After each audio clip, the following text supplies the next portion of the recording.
Hey guys, it's Incred from 751. I got quite a few requests from players in my alliance asking about heroes. They want to know how heroes work and about some heroes. So I figured I'll give a beginner's guide to heroes. So let's go ahead and get started. So there are two types of heroes, um, combat heroes and development heroes. Let's go ahead and start with development heroes. Um, as their name says, they are here to develop and help you develop in this game.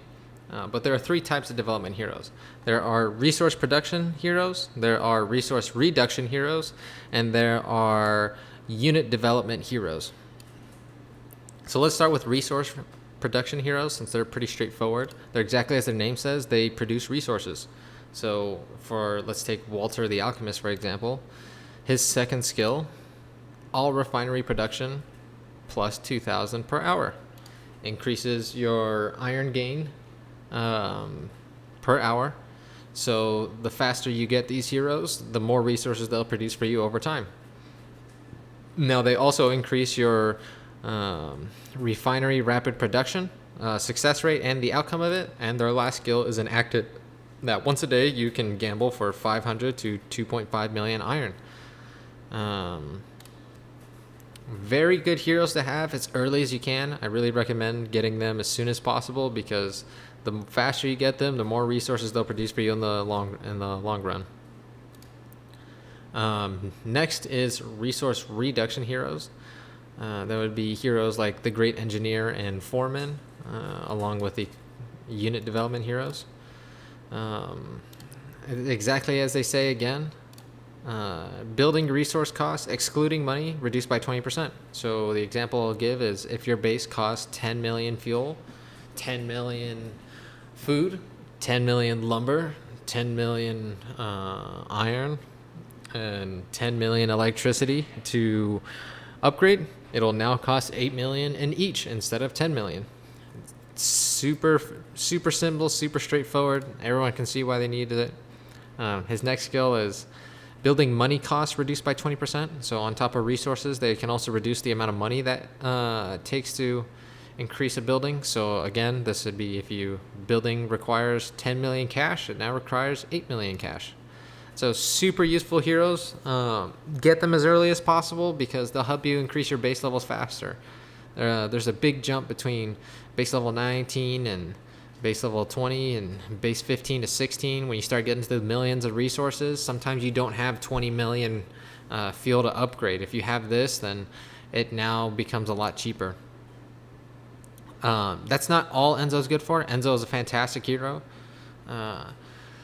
If we go over some of his skills, his second skill at maxed, if your building costs 1 hour to build, he'll do it instantly. You don't have to use speed ups or diamonds to build it instantly. Very nice skill, but kind of a luxury skill, not super important in the long run. His third skill is units food and fuel upkeep reduced by 25%. This reduces your army's upkeep by 25%. Not very important. I wouldn't worry about this skill. It's not super important. His next skill is building speed plus 6%. At max, it is 30%. This doesn't mean your building produces 30% faster. It doesn't work like that. His last skill is 70%. So if you had both of those maxed out, that doesn't mean that your buildings will always finish instantly. It means it'll finish 100% faster. So 100% on top of the normal time it would take. So that would be like basically it's going to finish in half the time it normally would. So if a building costs 1 hour to build, it would only cost 30 minutes to build now.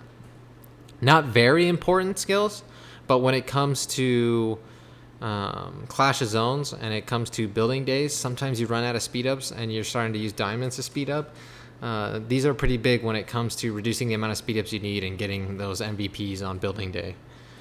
He has a combat skill, which is the last skill I'm talking about right here. This is siege defense resistance plus 30%. So if anybody attacks your base, all of your APCs will get plus 30% resistance. It's a fantastic skill, one of the best defensive skills, and one of the only skills that do something like this. So Enzo is a fantastic hero to get. I would recommend getting him as soon as possible because he's just so efficient and effective for leveling your account. Lastly is the unit development heroes. This would be Drill Master, Master Marksman, Mechanic. Each of them are unit specific, so Drill Masters for fighters, Master Marksman for shooters, the Mechanic for vehicles. Let's go into what they do real quick. These heroes are not so much for the early game as they are for the mid game to late game. In the mid game and late game, like when Clash of Zones opens up, these heroes are so very important. And let me tell you why. So his first skill, vehicle training speed plus 25% at max. His last skill is vehicle training speed plus 60% at max. So in total, 85%. So your training speed would be 185%, the speed what it normally would be. So why is this important? In the early game, it's not, but like I said, these are mid to late game heroes when you have Clash of Zones open. In Clash of Zones, you have training days.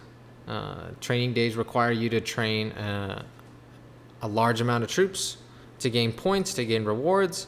And if you want to go for your high level boxes, or if you want to go for MVP, you absolutely need to have these heroes. You'll be using way too many speed ups, which will then, if you run out of speed ups, you'll be using diamonds to speed up the production on these vehicles.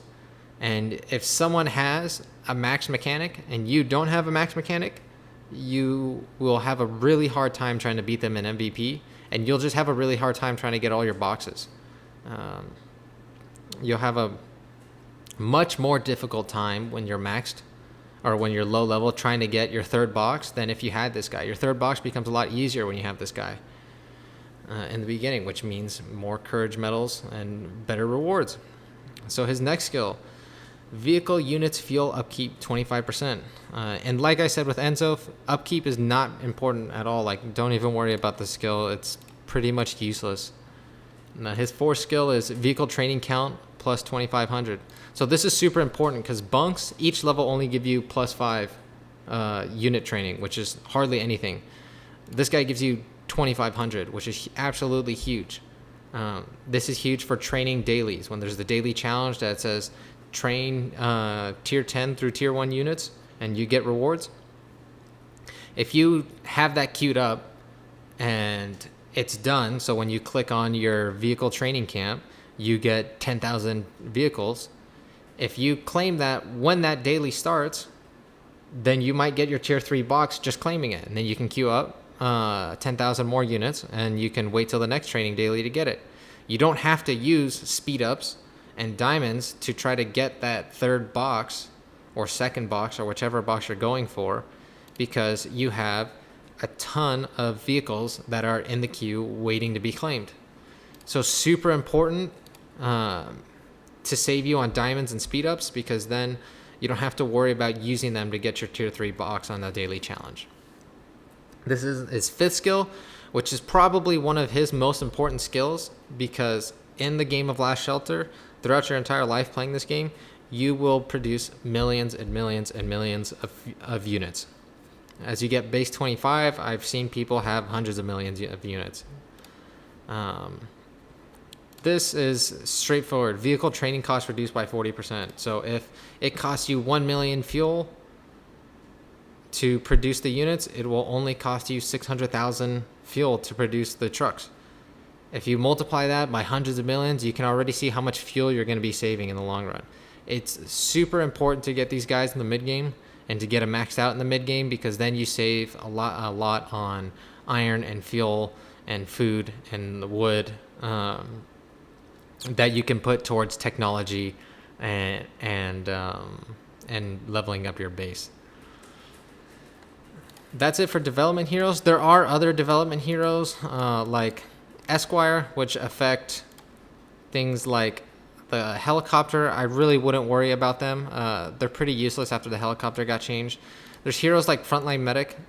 They're not unit-specific heroes, but they're hospital-specific heroes. They're kind of like unit-specific heroes, and the same thing is that in the mid to late game, they're super important to get.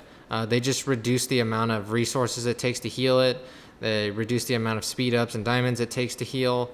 And they reduce the amount of, or they increase your hospital size so you won't lose units when you battle other people. Again, super important, but wait till the mid to late game to get them. Focus on the resource production and resource reduction heroes in the beginning.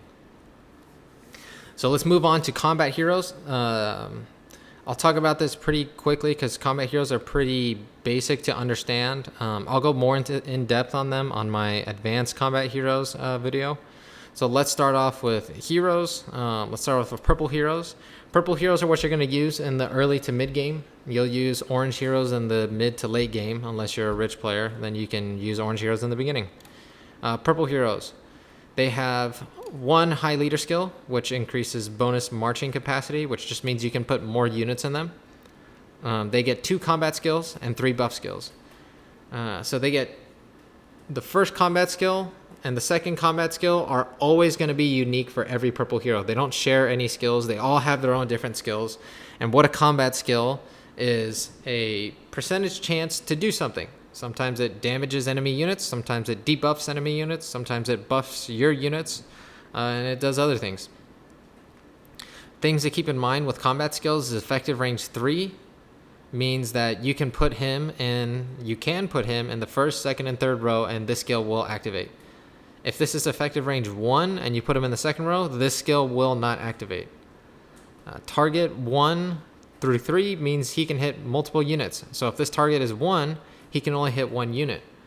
But if you look at this skill, target 2 means he can hit 2 units.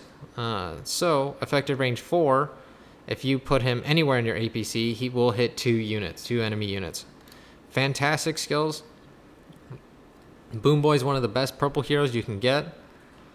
Moving on from combat skills, there are the buff skills, which are very straightforward. Hero Squad has 10% resistance. Hero Squad has 10% might.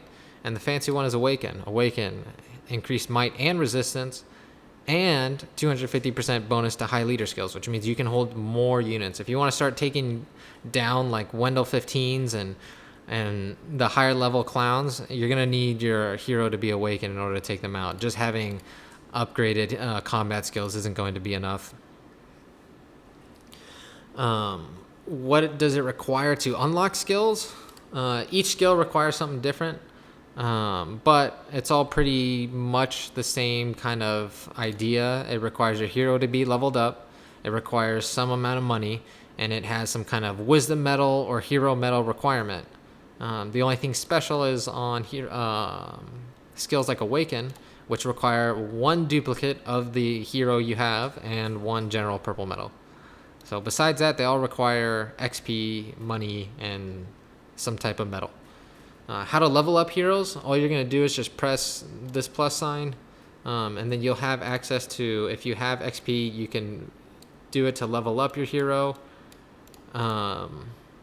You can kill zombies to level up your hero, or if you have Trailblazer parts, you can gather on a resource to level up your hero. Those are ways to level up your heroes.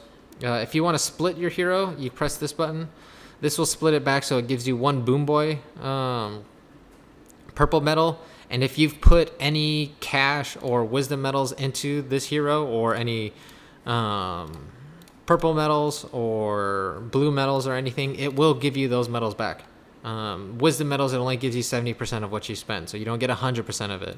But for hero medals, you get 100% of the hero medals you put into them. So that's it for purple heroes. Let's move on to orange heroes. These are going to be the heroes you used in mid to late game. They're pretty much the same thing as purple heroes, except just better, and they have more skills. So they get 1 extra combat skill and 1 extra buff skill, but on top of that, their high leader, which is now called Dictator, is better, and their awaken skill is a lot better. So let's go over that real quick. So again, Dictator is way more marching capacity than the high leader skill is.